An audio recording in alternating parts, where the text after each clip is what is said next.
Welcome to the debate. اگر میں آپ سے کہوں کہ ایک دروازہ ہمیشہ کے لیے بند ہو چکا ہے اور اس پر ایک ایسی مہر لگ چکی ہے جو کبھی توڑی نہیں جا سکتی، صحیح، لیکن پھر بھی کوئی کہے کہ باہر سے روشنی اندر آ سکتی ہے، تو مطلب کیا آپ اسے دروازے کا کھلا ہونا کہیں گے یا بند ہونا؟ آج کی ہماری جو بحث ہے نا، یہ اسلام کے سب سے حساس اور بنیادی عقیدے پر ہے. بالکل، اور یہ ایک تاریخی بحث ہے. جی، ہمارا مرکزی سوال یہ ہے کہ کیا نبوت یعنی پروفٹ ہوڈ وقت اور درجہ دونوں لحاظ سے مکمل طور پر ختم ہو چکی ہے؟ کیا ختم نبوت کا مطلب کسی بھی قسم کے نئے نبی کی آمد کا مطلق انکار ہے یا اس میں کوئی گنجائش ہے؟ ہاں، کیا کسی ایسے نبی کی گنجائش موجود ہے جو کوئی نئی شریعت نہ لائے بلکہ محض پچھلی شریعت کا ہی تابعدار ہو؟ میرا اپنا موقف یہ ہے کہ نبوت اپنی ہر شکل میں، چاہے وہ شریعت لانے والی ہو یا بغیر شریعت کے، وہ نبی محمد صلی اللہ علیہ وسلم پر مکمل اور ہمیشہ کے لیے بند ہو چکی ہے. اچھا، میرا موقف اس سے تھوڑا مختلف ہے. میں اس بات کو ضرور مانتا ہوں کہ شریعت لانے والی یعنی جو مستقل نبوت ہے وہ واقعی ختم ہو چکی ہے. ٹھیک ہے، نیا قانون یا نئی شریعت اب نہیں آ سکتی، لیکن دیکھیں، نبی صلی اللہ علیہ وسلم کے روحانی فیض سے ایک ذلی یا بروزی یعنی جسے ہم ریفلیکٹیو نبوت کہتے ہیں، اس کا تصور بالکل موجود ہے. یہ کوئی آزاد نبوت نہیں ہے، بلکہ یہ خود امت کے اندر سے ہی کامل اتباع کے نتیجے میں ظاہر ہوتی ہے. آئیے اپنے ان اصولی موقف کو تھوڑا تفصیل سے کھول کر بیان کرتے ہیں، کیونکہ سننے والوں کے لیے ان ٹرمز کو سمجھنا بہت ضروری ہے. اگر ہم کلامی بحثوں کو دیکھیں تو نبوت کی بنیادی طور پر دو ہی اقسام رہی ہیں. جی، دو اقسام ہیں. ایک ہے تشریعی نبوت یعنی لا بیرنگ، جس میں ایک نبی نئی شریعت لے کر آتا ہے، جیسے حضرت موسیٰ علیہ السلام آئے. صحیح. اور دوسری ہوتی ہے غیر تشریعی نبوت یعنی نان لا بیرنگ، جس میں نبی نئی شریعت تو نہیں لاتا بلکہ پچھلے نبی کی شریعت کو ہی لاگو کرتا ہے، جیسے حضرت ہارون یا حضرت یحییٰ تھے. بالکل. میرا بنیادی استدلال یہ ہے کہ آخری نبی کی آمد کے بعد یہ دونوں ہی دروازے ہمیشہ کے لیے بند ہو چکے ہیں. قرآن میں واضح اعلان ہے کہ آج میں نے تمہارے لیے تمہارا دین مکمل کر دیا. اب جب دین مکمل ہے تو نبی کی ضرورت تو ختم ہو گئی نا. میں آپ کی بات سمجھ رہا ہوں، لیکن ایک سیکنڈ، بس ایک حدیث کا حوالہ دے دوں. احادیث میں واضح پیشن گوئی ہے کہ آخری نبی کے بعد 30 جھوٹے دعوے دار آئیں گے جن میں ہر ایک خود کو نبی کہے گا. ہاں، کذابین کی حدیث. جی، کذابین. اس پیشن گوئی کا مقصد ہی یہی تھا کہ آنے والی نسلوں پر یہ بات روشن ہو جائے کہ دروازہ مطلقاً بند ہے. جو کوئی بھی دعویٰ کرے گا وہ انہی جھوٹوں کی فہرست میں آئے گا، کوئی استثناء نہیں ہے اس میں. اچھا دیکھیں، میں اس وضاحت کو مانتا ہوں، لیکن مسئلہ وہاں پیدا ہوتا ہے جب ہم اس لفظ ختم کو صرف ایک وقتی پابندی یا کرونولوجیکل اینڈ کے طور پر دیکھتے ہیں. عربی زبان اور علم الکلام میں ختم کا مطلب محض آخری ہونا نہیں ہے. تو پھر آپ کے نزدیک کیا مطلب ہے اس کا؟ یہ تصدیق، مہر اور درجہ کمال کو ظاہر کرتا ہے، یعنی پینیکل. سورہ الاحزاب کی اس آیت پر تھوڑا غور کریں. محمد تمہارے مردوں میں سے کسی کے باپ نہیں بلکہ اللہ کے رسول اور ختم النبیین ہے. صحیح. اب یہاں صرف آخری کا مفہوم لینا آیت کے پہلے حصے سے بیٹھتا نہیں ہے. آیت کا مقصد ان کی جسمانی اولادوں کی نفی کر کے ان کی روحانی باپ ہونے کی حیثیت کو اجاگر کرنا ہے. لیکن روحانی باپ ہونے کا یہ مطلب تو نہیں کہ نئے نبی آنا شروع ہو جائیں. دیکھیں، ان کا روحانی فیض اتنا وسیع ہے کہ وہ بند نہیں ہوا. میں بار بار اس بات پر زور دے رہا ہوں کہ شریعت ختم ہے، لیکن نبوت کا سلسلہ اپنی ذلی حیثیت میں باقی ہے. اگر ہم مان لیں کہ مطلق نبوت بند ہے تو پھر حضرت عیسیٰ کی واپسی کا عقیدہ کہاں جائے گا؟ وہ ایک الگ بحث ہے. نہیں، وہ ڈائریکٹلی اس ایبسولوٹزم سے ٹکراتا ہے نا. ان کا آنا ہی اس بات کی دلیل ہے کہ ختم کا دروازہ کسی شخص کے نبی ہونے کے تصور کو کمپلیٹلی خارج نہیں کرتا. شرط صرف یہ ہے کہ وہ شریعت کے تابع ہو. میں یہاں آپ کو تھوڑا روکنا چاہوں گی کیونکہ آپ نے 3 الگ الگ تھیولوجیکل بحثیں ایک ساتھ شروع کر دی ہیں. ایک حضرت عیسیٰ کا آنا، دوسرا ختم کا مطلب، اور تیسرا یہ نیا ذلی کانسیپٹ. صحیح ہے، باری باری بات کر لیتے ہیں ان پر. جی، ہم ان سب پر تفصیل سے بات کریں گے، لیکن پہلے ذرا اس ذلی اور بروزی کانسیپٹ کو ہی پکڑ لیتے ہیں. عام سننے والے کے لیے ذلی کا سیدھا سا مطلب ہے سایہ یا عکس، ٹھیک ہے؟ بالکل، شیڈو یا ریفلیکشن۔ میرا بنیادی سوال یہ ہے کہ یہ تیسری قسم ایجاد کہاں سے ہوئی؟ حضرت آدم سے لے کر آخری نبی تک تاریخ میں کہیں بھی ایسی کوئی تیسری قسم نہیں تھی جو صرف عکس ہو۔ اچھا، یا تو وہ نبی تھے یا نہیں تھے۔ اگر ایک شخص شریعت نہیں لا رہا اور صرف پرانی شریعت پر عمل کر رہا ہے تو اسلام میں اس کے لیے پہلے سے ایک بہت خوبصورت لفظ موجود ہے، ولایت یا مجدد۔ ہاں، ولایت کا تصور تو ہے۔ تو جب ہمارے پاس ولایت کا درجہ موجود ہے جہاں اللہ کے نیک بندوں کو الہام ہوتا ہے، تو اسے خامخواہ نبوت کا لیبل دے کر ایک ایسی تیسری قسم کیوں بنائی جائے جس کا وجود پرانی شریعتوں میں ملتا ہی نہیں؟ ہاں، مجھے تو یہ محض الفاظ کا کھیل لگتا ہے۔ نہیں، یہ بالکل الفاظ کا کھیل نہیں ہے، اور اس کا میکانزم سمجھنا دراصل بہت ضروری ہے۔ آپ پوچھ رہے ہیں کہ یہ تیسری قسم آئی کہاں سے؟ جی بالکل، کہاں سے آئی؟ اصولاً یہ کوئی نئی ایجاد نہیں ہے، بلکہ خاتم النبیین کے درجے کمال کا نتیجہ ہے۔ پچھلی امتوں کے نبی اس قدر کامل نہیں تھے کہ ان کی پیروی سے کوئی اس مقام تک پہنچ سکے۔ اسے آسان الفاظ میں سمجھیں، ذلی نبی اپنا کوئی الگ یا آزاد وجود نہیں رکھتا۔ فرض کریں ایک آئینہ ہے جو سورج کی روشنی کو ریفلیکٹ کر رہا ہے۔ اچھا، آئینے کی اپنی کوئی چمک نہیں ہوتی، اس میں جو نور ہے وہ سورج کا ہی ہے۔ اسے ہم فنافی رسول کہتے ہیں۔ آپ نے ولایت اور مجدد کا ذکر کیا نا؟ جی، ولایت ایک اسٹیبلشڈ اصول ہے۔ ضرور، لیکن بنیادی فرق یہاں مکالمہ یعنی ڈیوائن کمیونیکیشن کی کوالٹی اور مقدار کا ہے۔ ایک ولی کو الہام ہو سکتا ہے، لیکن جس شخص پر اللہ کا کلام اس تسلسل کے ساتھ نازل ہو جو قطعی ہو تو اسے لغوی اور اصطلاحی طور پر نبی ہی کہا جائے گا۔ مجھے آپ کا آئینے اور سورج والا یہ ریفلیکشن کا آرگیومنٹ کافی دلچسپ لگا، لیکن دیکھیں، چاہے آئینہ سورج کی روشنی کتنی ہی خوبصورتی سے ریفلیکٹ کیوں نہ کرے، میرا مطلب ہے ہم اس آئینے کو سورج کا ٹائٹل تو نہیں دے دیتے نا؟ اچھا، یہ ایک زاویے سے ٹھیک ہے، لیکن ہم اسے آئینہ ہی کہتے ہیں۔ اگر روحانی ایلیویشن ہو رہی ہے تو بہت اچھی بات ہے، لیکن اسے نبوت کے منصب پر فائز کرنا اس باؤنڈری کو پار کرنا ہے جس پر قرآن نے محبت کے ساتھ ایک مہر لگائی ہے۔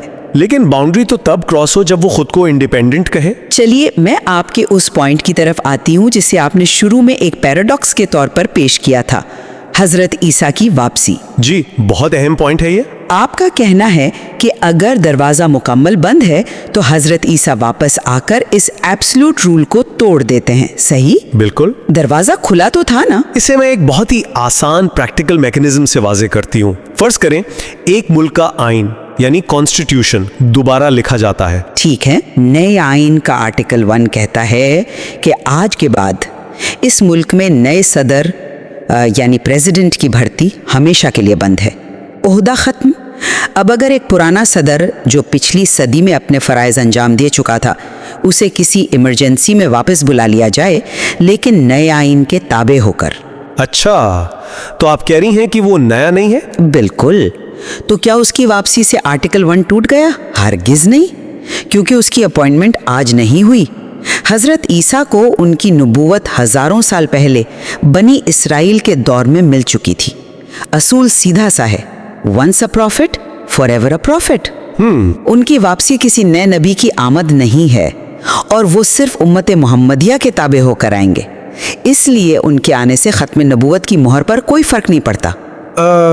میں آپ کی اس کانسٹیٹیوشنل انالوجی کو سمجھ تو رہا ہوں، لیکن دیکھیں مسئلہ یہ ہے کہ یہ انالوجی خود اپنے اندر ایک بہت بڑا جھول لگتی ہے۔ کیسا جھول؟ اگر آپ یہ کہتا ہے کہ صدارت کا عہدہ ہی مکمل طور پر ختم ہو چکا ہے اور پھر آپ ایک پرانے صدر کو بلا کر لے آئیں تو آفیشلی عہدہ تو واپس ایگزسٹ کر گیا نا ملک میں۔ لیکن اس کی نئی اپوائنٹمنٹ تو نہیں ہوئی۔ اپوائنٹمنٹ بھلے نئی نہ ہو لیکن فنکشنل طور پر تو وہ صدر وہاں موجود ہے۔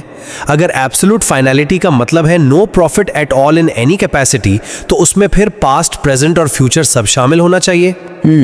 آپ خود مان رہی ہیں کہ امت میں ایک نبی فزیکل فارم میں گزارا کر سکتا ہے بغیر نئی شریعت لائے، تو جب اصولاً ایک بغیر شریعت والے نبی کی موجودگی کی گنجائش نکل آئی تو یہ ضد کیوں کہ وہ صرف وہی ہوں گے جو 2000 سال پہلے پیدا ہوئے تھے؟ کیونکہ وہ اسپیسیفکلی نامزد ہیں اس رول کے لیے۔ میرا اصول زیادہ نیچرل لگتا ہے. جب روحانی فیض اس امت میں چل رہا ہے تو نیا نور امت کے اندر سے ہی پیدا ہونا چاہیے. آپ پرانی تاریخ سے کسی کو امپورٹ کر رہی ہیں، جبکہ میں اسے ایک آرگینک اسپرچول ایوولوشن مانتا ہوں. خیر، یہ آرگینک اسپرچول ایوولوشن والی بات نا سننے میں واقعی بہت اچھی لگتی ہے، لیکن مسئلہ یہ ہے کہ جب ہم اس کو گراؤنڈ ریالٹی اور تاریخی ٹیسٹ کیس میں ڈالتے ہیں تو نتائج کافی مختلف نکلتے ہیں. کس ٹیسٹ کیس کی بات کر رہی ہیں آپ؟ ہم ان کلامی بحثوں کو ہوا میں نہیں رکھ سکتے. آئیے 1901 اور ان دعووں کی بات کرتے ہیں جو اس کانسیپٹ کی عملی بنیاد بنے. عام سننے والا ضرور سوچے گا کہ 1901 میں اچانک کیا ہوا؟ اچھا، آپ ٹرمینالوجیکل شفٹ کی طرف جا رہی ہیں. جی، اگر ہم ان کے اپنے دعووں کو پڑھیں تو واضح ہوتا ہے کہ مرزا غلام احمد کے دعوے 1901 سے پہلے مختلف تھے اور بعد میں تبدیل ہو گئے. 1901 سے پہلے انہوں نے بار بار اس بات کا اقرار کیا کہ نبی بننے کا دعویٰ کرنا تو سخت کفر ہے. وہ خود کو ایک محدث کہتے تھے. ٹھیک ہے، لیکن اس کا کانٹیکسٹ ہے لیکن پھر اچانک 1901 میں انہوں نے خود پر نبی کے اصطلاح کا اطلاق شروع کر دیا. اب یہاں میں اس حدیث کی طرف واپس آتی ہوں جس کا میں نے شروع میں ذکر کیا تھا. 30 جھوٹے دعوے دار آئیں گے جو خود کو نبی کہیں گے. ہاں، 30 کذاب. بالکل. اگر ذلی نبوت کا کوئی جائز دروازہ کھلا ہوتا تو نبی صلی اللہ علیہ وسلم یہ کیوں نہیں کہتے کہ میرے بعد کچھ سچے ذلی نبی بھی آئیں گے اور کچھ جھوٹے آئیں گے؟ انہوں نے پیورلی صرف جھوٹوں کی نشاندہی کی. اس کا ٹھیک مطلب یہی بنتا ہے کہ اب جو بھی اس کلیم کے ساتھ اٹھے گا وہ اس کیٹیگری میں جائے گا. والوں کو 1901 کا اصل کانٹیکسٹ سمجھ آئے، جسے آپ یو ٹرن یا کانٹرڈکشن کہہ رہی ہیں نا. جی، وہ دراصل ٹرمینالوجیکل ریفائنمنٹ تھی، یعنی لفظوں کی ٹھیک ٹھیک وضاحت. جب 1901 سے پہلے انہوں نے کہا کہ نبی بننے کا دعویٰ کفر ہے تو وہ اس مستقل اور شریعت لانے والی نبوت کی بات کر رہے تھے جو پہلے ہوتی تھی، جو انڈیپینڈنٹ ہو. لیکن 1901 میں جب الہامات کا سلسلہ اور واضح ہوا تو انہوں نے ذلی نبی کی ٹرم کو واضح کیا. فنافی رسول ہونا. ایک ٹہنی اپنے درخت سے الگ تھوڑی ہوتی ہے. ٹہنی کا دعویٰ درخت کا انکار نہیں بلکہ اس کی زندگی کا اعلان ہوتا ہے. لیکن ٹرم بدلنے سے کلیم کا سکیل تو بدل گیا نا. اور جہاں تک آپ کی وہ 30 قذابوں کی حدیث کی بات ہے، یہ لاجک اکثر پیش کی جاتی ہے، لیکن تھوڑا غور کریں. اگر 30 جھوٹے دعوے داروں کا ذکر ہے تو کیا اس کا لاجک یہ بنتا ہے کہ سچا کبھی آ ہی نہیں سکتا؟ جب سب کو جھوٹا کہا گیا ہے تو اور کیا لاجک بنتی ہے؟ مثال کے طور پر اگر سرکار یہ اعلان کرے کہ بازار میں 30 جعلی نوٹ سرکولیٹ کر رہے ہیں، ان سے بچو، تو کیا اس کا مطلب یہ ہوتا ہے کہ اصلی نوٹ دنیا میں ایگزسٹ ہی نہیں کرتا؟ جعلی نوٹ تو بنتا ہی تب ہے جب اصل نوٹ کی کوئی قدر موجود ہو. اوہ واو، میں یہاں بالکل اگری نہیں کرتی. مجھے آپ کا پوائنٹ سمجھ آ رہا ہے، لیکن میں ان 30 جعلی نوٹ والی مثال کو بالکل ٹھیک نہیں مانتی. کیوں؟ کافی مناسب مثال ہے. کیونکہ یہاں مسئلہ یہ نہیں ہے کہ سرکار کہہ رہی ہے کچھ نوٹ جعلی ہیں. یہاں سرکار یعنی خود نبی صلی اللہ علیہ وآلہ وسلم کہہ رہے ہیں کہ نوٹ چھاپنے کا کارخانہ ہی ہمیشہ کے لیے بند ہو چکا ہے. اچھا، کارخانہ بند ہونے کی مثال. بالکل. اب بازار میں جو نیا نوٹ بھی آئے گا چاہے وہ کتنا ہی اصلی لگے وہ انویریبلی جعلی ہی ہوگا. ختم نبوت اس کارخانے پر تالا لگنے کا اعلان ہے. لیکن روحانیت کا کارخانہ کبھی تالا نہیں لگاتا. چلیے اس تھیوریٹیکل بحث سے نکل کر ایک بہت ہی پریکٹیکل ایپلیکیشن پر آتے ہیں جہاں اصل ٹینشن موجود ہے. آپ بار بار کہتے ہیں کہ ذلی نبی کوئی نئی شریعت نہیں لاتا، صحیح؟ وہ پچھلی شریعت کو ہی فالو کرتا ہے. تو اگر وہ شریعت نہیں لاتا تو اس کی پریکٹیکلی اتھارٹی کیا ہے؟ جب ہم حقیقت میں دیکھتے ہیں تو ان دعووں کے ساتھ ہی دین میں تبدیلی کا آغاز ہو جاتا ہے. سب سے واضح مثال جہاد کے احکامات کی ہے. جہاد کی شرائط. جی، ہم دیکھتے ہیں کہ انہوں نے جہاد بالسیف یعنی آرمڈ اسٹرگل کے حوالے سے ایسی تشریح کی جس نے پریکٹیکلی پچھلے شرعی احکامات کو منسوخ یعنی ایبروگیٹ کرنے کا تاثر دیا. اگر ایک شخص شریعت نہیں لا رہا تو وہ پچھلے احکامات کو چینج یا منسوخ کرنے کا اختیار کہاں سے لاتا ہے؟ میں اس نقطے پر ضرور بولنا چاہوں گا. بس ایک سینٹنس مکمل کر لوں.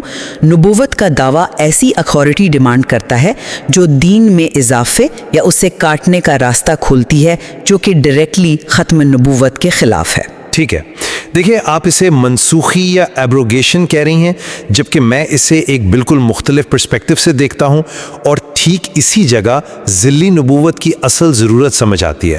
یہ نصوص کی منسوخی ہرگز نہیں ہے۔ تو پھر پچھلے حکم کو روکنا کیا ہے؟ یہ زمانے کے مطابق ان کی شرائط کا اطلاق ہے۔ اسلام ایک مردہ قانون تو نہیں ہے نا، یہ ایک زندہ دین ہے۔ جہاد بسیف کی ہمیشہ سے کچھ کنڈیشنز رہی ہیں، ریاست کا ہونا، ریلیجس فریڈم کا چھینا جانا۔ جی کنڈیشنز ہوتی ہیں۔ تو ذلی نبی کا کام نئی شریعت بنانا نہیں ہے، بلکہ پرانی شریعت پر پڑی ہوئی زمانے کی گرد کو صاف کرنا ہوتا ہے۔ اگر اس دور میں ایک شخص حالات دیکھ کر یہ کہتا ہے کہ آج قلم کا جہاد بہتر ہے اور ہتھیار اٹھانے کی کنڈیشنز میٹ نہیں ہو رہی، تو یہ اصول توڑنا تھوڑی ہے۔ لیکن اس کو پرماننٹلی روک دینا ایک الگ بات ہے۔ قرآن میں اللہ کہتا ہے لا اکراہ فی الدین، دین میں کوئی جبر نہیں۔ اگر ایک ایسی شخصیت اس اصول کو زندہ کرتی ہے، ایکسٹریمزم کو روکتی ہے، تو کیا یہ شریعت کی حفاظت نہیں ہے؟ اس نے نیا قانون نہیں بنایا بلکہ اصل روح کو اپلائی کیا۔ دیکھیں میں آپ کی اس ریزننگ سے مطمئن نہیں ہوں، کیونکہ قانون کی روح کو زندہ کرنے اور گرد صاف کرنے کے لیے آپ کو نبی ہونے کی ضرورت نہیں ہے، اور یہی میرا سب سے بڑا کاؤنٹر آرگیومنٹ ہے اس سب پر۔ اچھا، کیسے؟ اس امت کے عظیم مجددین، علماء اور مفسرین ہر صدی میں یہی کام تو کرتے آئے ہیں نا۔ انہوں نے وقت کے مطابق دین کی بہترین تشریح کی، ماڈرن مسائل پر فتوے دیے، انہوں نے گرد صاف کیے ہیں تاریخ میں۔ ضرور کی ہے۔ لیکن ان میں سے کسی نے کبھی اٹھ کر یہ دعویٰ نہیں کیا کہ مجھ پر مکالمہ الہیہ ہوتا ہے اور میں اب ایک ذلی نبی ہوں۔ جب آپ وہ تھیولوجیکل باؤنڈری کراس کرتے ہیں نا اور خود کو ڈائریکٹ وحی کا مرکز بناتے ہیں، تو اتھارٹی کا پورا پیراڈائم شفٹ ہو جاتا ہے۔ اتھارٹی کا سوال۔ ایک مجدد کی بات سے آپ اختلاف کریں، آپ دائرہ اسلام میں رہتے ہیں، لیکن ایک نبی چاہے وہ ذلی ہی کیوں نہ ہو، اس کے انکار کا مطلب سیدھا کفر بنتا ہے۔ آپ سمجھ رہے ہیں اس ٹینشن کو؟ جو اس دعوے کو مانے وہ حق پر، جو نہ مانے وہ گمراہ۔ یہی وہ ڈویژن ہے جس سے بچنے کے لیے دروازہ سختی سے بند کیا گیا تھا۔ یہ سیل امت کی اجتماعیت کی سب سے بڑی ڈھال ہے۔ آپ نے جو اتھارٹی اور انکار کی بات کی ہے نا، یہ واقعی ایک ڈیپلی تھاٹ پرووکنگ پوائنٹ ہے، میں مانتا ہوں۔ لیکن دیکھیں، انکار کا کفر ہونا ایک تھیولوجیکل اصول ہے جو سچائی کے ظہور پر مبنی ہے۔ تو آپ ڈویژن کو جسٹیفائی کر رہے ہیں۔ اگر اللہ کی طرف سے واقعی ایک معمور شخص آتا ہے تو اس کی پہچان کرنا تو امت پر فرض ہو گیا نا۔ اور جہاں تک تقسیم کی بات ہے، ہر نبی، چاہے وہ حضرت نوح ہو، ابراہیم ہو یا خود نبی صلی اللہ علیہ وآلہ وسلم ہو، جب بھی آئے تو لوگ تسلیم کرنے والوں اور انکار کرنے والوں میں بنتے ہیں۔ تقسیم تو ہوتی ہے، لیکن دین تو مکمل نہیں تھا اس وقت، اب مکمل ہے۔ تقسیم کے خوف سے ہم روحانیت کے عظیم سلسلے کا انکار نہیں کر سکتے۔ امت کی اصل یونٹی کسی مرکز کے ہونے میں ہے، نہ کہ ہر ایک کے اپنے اپنے اجتہاد میں۔ ذلی نبی وہ روحانی مرکز بنتا ہے جو سب کو ایک لڑی میں پروتا ہے۔ بحث دراصل یہاں آ کر سمٹتی ہے کہ امت کی یونٹی اور اسپرچول کنٹینیوٹی کو دیکھنے کا ہمارا نظریہ کیا ہے۔ اگر میں آج کی اس پوری گفتگو کا خلاصہ کروں تو میرا نتیجہ انتہائی صاف ہے۔ جی بتائیں۔ اسلام کے اساس اس بات پر قائم ہے کہ دین اپنی ہر شکل میں مکمل ہو چکا ہے۔ ختم کا لفظ ایک ڈیوائن سیل ہے جو نہ ٹوٹتی ہے اور نہ ٹوٹ سکتی ہے۔ دروازہ مکمل بند ہونے سے ہی اس عظیم امت میں وحدت باقی رہتی ہے اور دین کی اصلی شکل محفوظ رہتی ہے۔ اگر ہم ایک تیسری قسم نکال کر کسی کو وحی کا مرکز بنانے دیں تو دین اپنی اصلیت کھو بیٹھتا ہے اور امت تھیولوجیکل تقسیم کا شکار ہو جاتی ہے۔ صحیح۔ اور اس کے برعکس میرا خلاصہ یہ ہے کہ نبوت کا مقصد انسانیت کو صرف ایک لیگل فریم ورک دینا نہیں تھا، بلکہ ایک مسلسل روحانی ارتقاء یعنی اسپرچول ایولیوشن ہے۔ نبی صلی اللہ علیہ وسلم خاتم النبیین اس لیے ہیں کیونکہ ان کا درجہ سب سے اعلیٰ ہے اور وہی ایک واحد دروازہ ہیں اب۔ لیکن ان کا روحانی فیض اس قدر وسیع ہے کہ وہ آج بھی امت میں اپنی تصویر بننے والوں کو فروغ دے سکتا ہے۔ یہ ختم نبوت کی اصل طاقت ہے کہ وہ اس خزانے سے امت میں ریفلیکٹیو انبیاء پیدا کر سکتی ہے۔ ایک ایسا کارخانہ جو بند ہو جائے وہ زندگی کی علامت نہیں ہو سکتا۔ زندگی کنٹینیوٹی میں ہے۔ تو خیر، آخر میں سننے والوں، بات یہاں آ کر رکتی ہے کہ کیا آپ دین کی تکمیل کو ایک محفوظ قلعے کی طرح دیکھتے ہیں جس میں آنے والا ہر راستہ بند کیا جا چکا ہے تاکہ اس کی حفاظت ہو، یا پھر آپ اسے ایک ایسے عظیم درخت کی طرح دیکھتے ہیں جس کی جڑ تو ایک ہی ہے لیکن ٹہنیاں نئی نکلتی رہتی ہیں؟ بالکل یہی اصل تھیولوجیکل فرق ہے۔ ہم نے آج دونوں اصولوں کے میکینکس اور تاریخی کانٹیکسٹ پر بات کی۔ ہم آپ سب کو دعوت دیتے ہیں کہ اس مسئلے کے دونوں جانب کے دلائل پر خود تحقیق کریں۔ جی، نصوص اور احادیث کو خود پڑھیں۔ صحیح، اور سمجھیں کہ ان اصطلاحات کا اصل مقصد کیا ہے۔ فیصلہ اور تحقیق کا یہ اصول اب آپ کے ہاتھ میں ہے۔ شکریہ۔